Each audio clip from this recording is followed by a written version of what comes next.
leen di may seen revue de presse. Dawas kon jox ñu Alaaji Ahmed Aidara. Bismillah.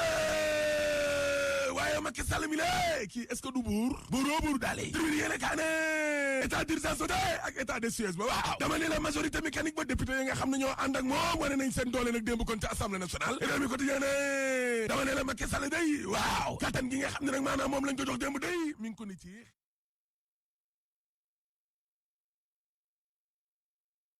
bile d'accord uñ ci tey te d'accord uñ ci ëllëg laa la wax boog soobi ne dama ne la Macky Sall day tey la gën a am doole kaay leen ñu am doole Macky plus puissant que jamais last dama ne la coppite yi nga xam ne nag maanaam ñu ngi koy indi nag ca wàllum état d'urgence boobu ak état de siège ba waaw mbir ma fàtte nañ ko dee moom président Macky Sall waaw illimité Macky illimix ay pouvoir am kay kattanam waaw am na fu mu doore waaye amatul fu mu jëm way samba critique yéene kaa ne dama ne la député day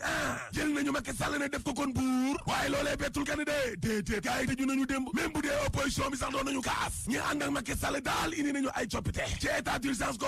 ak état de siège ba yéeni kaa gi ne waaye ku politique la de mbir mi nag làqata kon ab stratégie yoo xam ne day xam nga lii fan la jëma waaw jaay doole guy raam la ñu gis sii de ab dictature rampante déedéet lii kay dëbu la évidence yéeni kaa ne député yi day ñoo kutal seen bopp kan seeni bopp ñoom ñoo ko kutal seen bopp dañoo xaru de député yi nekk ci assemblée nationale googee waaw dama ne la bii mooy ay yooneel bi yoon ñuy néewal seen bopp doole laa la wax lii quotidien ne assemblée kay waaw néewal la nit na boppam dooleem de ña ngay toroxal seen bopp rek ñoom député yi lee moo tax maître Assane Dioma Ndiaye waaw waa RADDHO waa Amnesty International ci tribune yéene kaay nee nañu assemblée nationale kay ñoom ñi ngi tuutil seen bopp sax ñi ngi toroxal seen bopp laa la wax ana séparation des pouvoirs ba le soleil yéene kaay ne en tout cas état d'urgence ak état de siège ba day waaw foo ko bëggee noo ko bëggee gi yaatal nañ ko de le champ d'application de la loi la yaatal nañu ko les ko yéene kaay ne gars yi naroon a dem nag te conseil constitutionnel kay ngir daal di kaame ji waaw waa parti démocratique sénégalais day nee nañu ñoom bokkuñ ca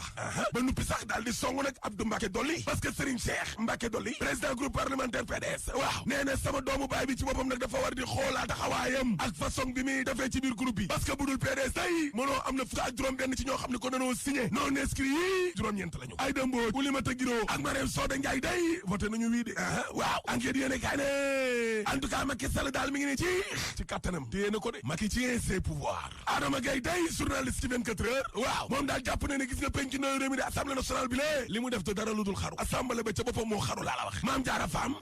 moom na jàpp ne am na lees waxul de gars yi am na lu ñuy préparé Abdoul Mbaye ci yéene kaay gi nee na gis nga dellu te ginnaaw kii ci wàllum démocratie du jur dara lu dul jaay doole rek wàllum dictature rek ca jamono jooje tribune yéene kaay nee na waaye lan moo tax corona gi Sénégal dëkk yi nga xam ne ñooy ay dëkkandoom lu tax Sénégal ëppale leen corona looloo jar a laaj laaste en tout cas doomu jàngoro ji day léegi gën a gàtt juróomi doomu aadama lay rey par bis inna lillahi wa inna ilayhi rajiun Ousmane Manga day député PDS ci tribune yéene kaay waaw nee na cabinet ERA amul benn sañ-sañ di wàllum compétence ngir auditer le fichier laa la wax 24 heures yéene kaay ne troisième mandat wu Macky Sall bi 2024 waaw Macky Sall est-ce que am na sañ-sañ def maa waxoon waxet elentine ne Macky Sall war ta def maa waxoon waxet te warul tamit wut ay prox ndoll ngir di représenter waat sénégalais duñ ko nangu tey te duñ ko nangu ëllëg laa la wax le témoin yéene kaay ne Ousmane Sonko day jaloore ak ndam li nga xam ne nag moom la def ca bitim réew ge waaw est-ce que Macky Sall la diaspora bi seen diggante yàqul Macky ak waa diaspora bi waaw parce que xoolal ma ca deuxième tour élection présidentielle 2012 waaw Macky Sall waa diaspora bi yëpp moom la ñu àndal laa la wax waaye 2019 bi lée Macky day 51% la jóge daanu 49% ñu ne déet ni waay barki dee mboo njaay waa diaspora bi gis nga xaalis bi nga xam ne moom la ñu dajaleel Ousmane Sonko ni lée xanaa lii day mandargaal ne Macky Sall digganteem ak diaspora bi